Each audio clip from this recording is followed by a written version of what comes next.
Merci Madame la maire, chers collègues. Je tiens bien sûr à saluer les deux représentants du Conseil des générations futures pour leurs travaux. Comme ils l'ont précisé, ce conseil s'attelle depuis maintenant plus de 18 mois autour de ces 3 commissions sur des sujets qui méritent beaucoup d'attention.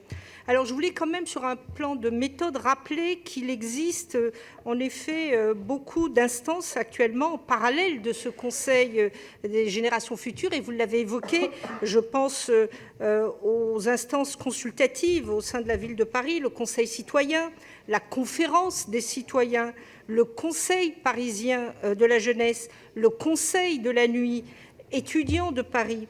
Alors c'est vrai que pour plus d'efficacité, il serait peut-être important de faire travailler, je pense que vous l'avez fait avec le Conseil de la jeunesse, puisque vous avez abordé autour de la commission jeunesse ce point-là, mais il serait important de faire travailler ensemble ces instances sur des problématiques croisées pour éviter en effet à la fois les redondances, mais surtout pour renforcer les propositions qui sont faites, et notamment quand vous travaillez sur des questions aussi importantes que la jeunesse ou le vivre ensemble.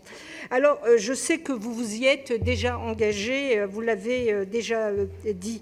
Alors, et je pense qu'il serait important, en plus, de complexifier peut-être dans une vision à la fois globale et élargie les propositions qui en découleraient. Et de mon point de vue, ces analyses seront à la fois plus riches et plus fortes.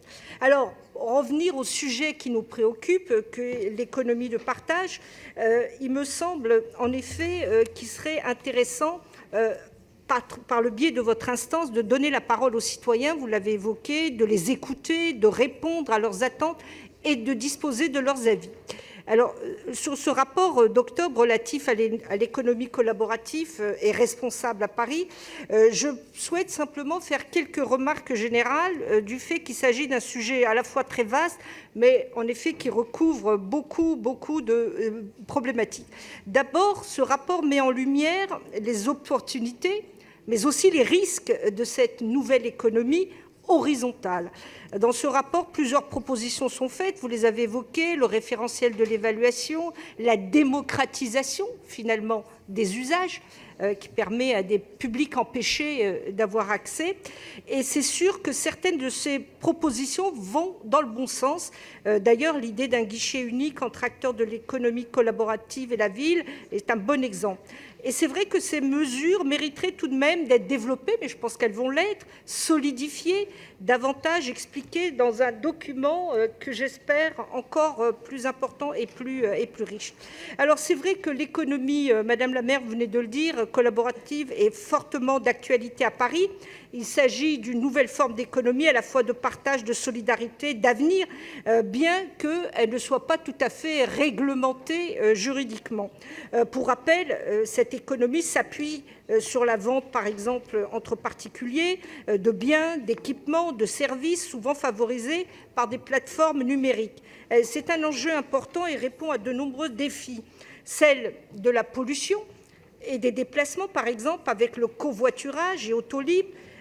En effet, nul besoin maintenant d'avoir une voiture si je peux disposer de son usage par cet intermédiaire. Celle du tourisme aussi et des voyages comme Airbnb.